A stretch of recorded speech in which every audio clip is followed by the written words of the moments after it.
Salut, aujourd'hui vidéo hors série, on va vous présenter les coulisses, le making of de Call of Cookie, le dernier court métrage qui est sur la chaîne, vous le lire en fiche, si vous ne l'avez pas encore vu, si vous l'avez déjà vu, c'est très bien. Comme l'a dit Florian, j'espère que vous l'avez vu, sinon vous n'allez pas trop comprendre cette vidéo. On a décidé de vous emmener avec nous dans les coulisses pour que vous puissiez voir comment ça a été fait de A à Z.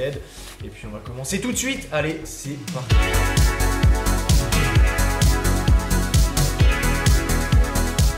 Aujourd'hui, on est sur le jour 1 de l'enfance. Pour l'instant, ça s'appelle l'enfance, on ne sait pas si on gardera ce nom toujours.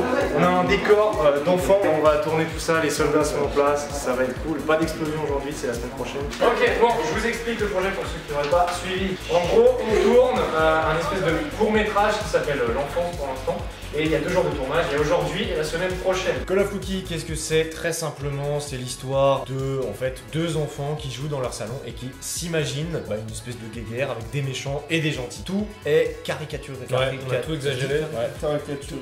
Ouais. Si ça se dit pas, vous pouvez le juger en commentaire. Ah, pardon. Mais déjà, qu'est-ce que t'as fait? Ok, je me suis coincé le doigt dans le clap. Attends, je vais te demander. Voilà. Est-ce qu'on aurait genre face.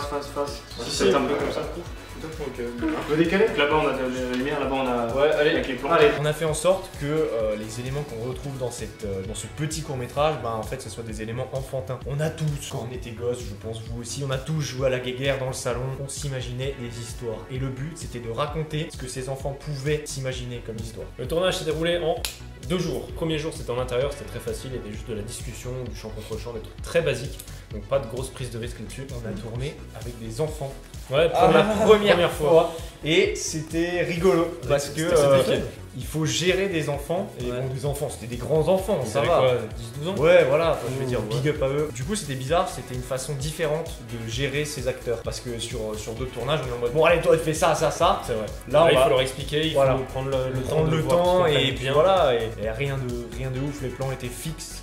C'est à l'intérieur du coup, ouais. L'intérieur c'est plus compliqué par contre pour trouver de l'espace, pour pouvoir reculer, avoir des bonnes profondeurs de champ, mais on a fait ce qu'on avait, c'est plutôt bien finalement. À la limite, le seul truc un peu nouveau qu'on a testé c'était la grue. On a essayé d'improviser. Une sorte de grue, ouais. On avait testé ça sur Aurore, le dernier projet, mais là on a mis ça en place. Ouais.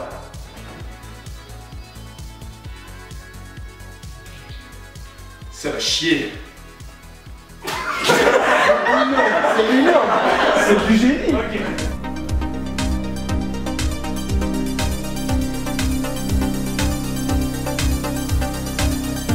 Aujourd'hui on est bien sur le tournage de l'enfance jour 2.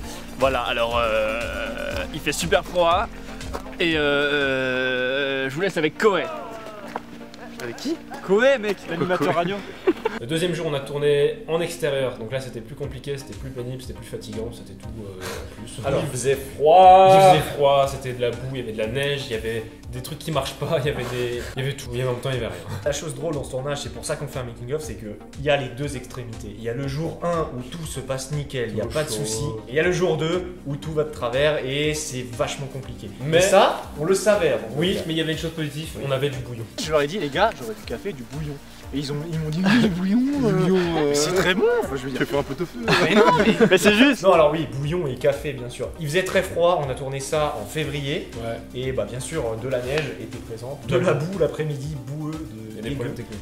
Des problèmes techniques, des petits problèmes de figuration, comme d'habitude, des figurants qui nous lâchent un peu au dernier moment. Mais on a l'habitude de ça, donc on connaît, on vous a vu. On a su rebondir, et on a surtout su improviser, et je trouve que ça rend même mieux qu'à l'image. Quand on regarde le court-métrage, on voit qu'il y a 3 pecnos qui se battent, et c'est justement mieux parce que les enfants se l'imaginent. C'est ça, et en fait, si vous voulez, il n'y a pas une armée de ouf, ce qui aurait été bien à faire, mais on se dit, en fait, c'est juste un petit combat, c'est pas ouf ce qui se passe, et c'est ça qui est drôle.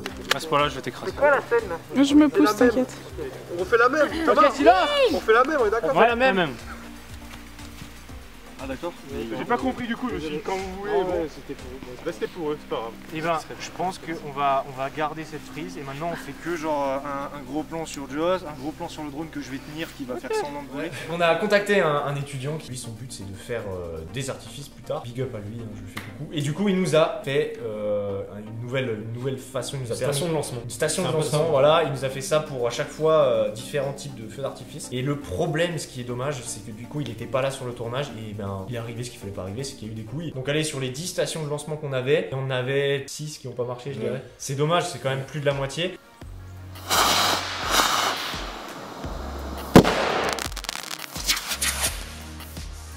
C'est dangereux.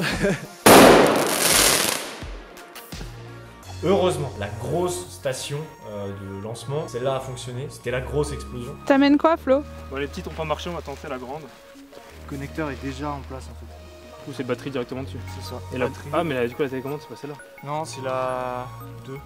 Allez, 3, 2, 1.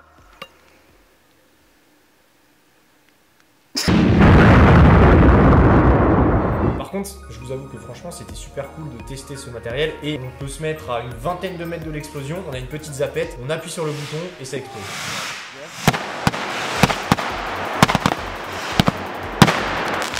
Et au moins, on sait exactement quand ça pète. Après, qu'est-ce qu'on peut dire de plus sur ce deuxième jour? Il y a eu le drone, présence du drone qui, lui, il était capricieux parce que du coup, j'ai dû gérer le drone.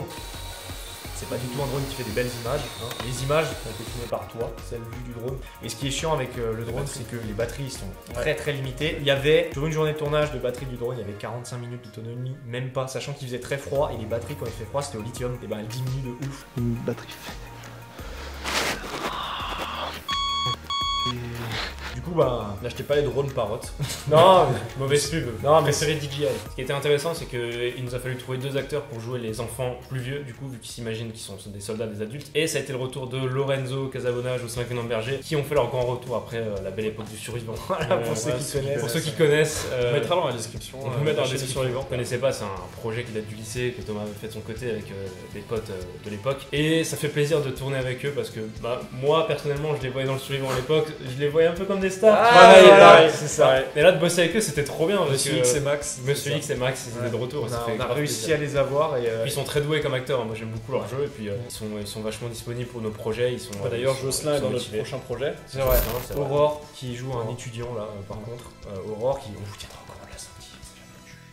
Et on peut aussi parler vite fait des méchants qu'il y a eu. Il y a eu Théo Cossalter qui joue le tyran. Vas-y, C'était quoi le problème? C'est un peu chez nous. C'est une très belle voiture, il y a de la place, on est plein dedans, là on est 5, c'est super.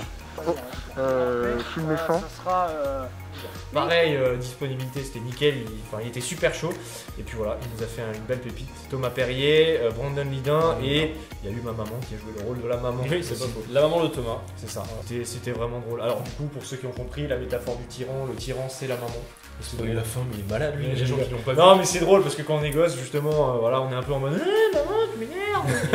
La mise au point a été détruite là. Donc j'aurais pu déjà acheter des bio, hein, c'est déjà. C'est des moins chers. Il y a eu beaucoup de FX à faire sur ce tournage et du coup je les ai faits. C'était pas des FX compliqués, c'est-à-dire que c'était pas des trucs de 3D qui demandaient beaucoup de modélisation. Mais c'était de la 2D, de la rotoscopie, rajouter du compositing. Ça demandait pas mal de temps parce qu'il y en a beaucoup à faire et il y a eu beaucoup de nouveautés, notamment les effets style un peu Harry Potter, jeter des sorts, ou alors les effets maintenant où il y a du tracking sur le drone qui a la fumée. Enfin bref, pas mal de nouveautés. Voilà, c'était un super projet Call of Cookies. Hein. C'est une grosse vidéo quand même pour une fois. Et il y en aura certainement de temps en temps. Il y en aura sur d'autres du même style, des espèces de mini blockbusters. Non mais voilà, pour qu'on s'entraîne et pour faire plaisir un peu aux gens qui regardent. C'est toujours cool de regarder. Ouais, c'est vrai.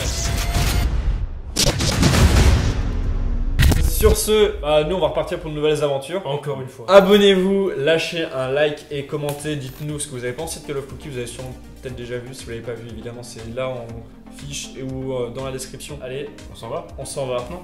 Ouais, parfait.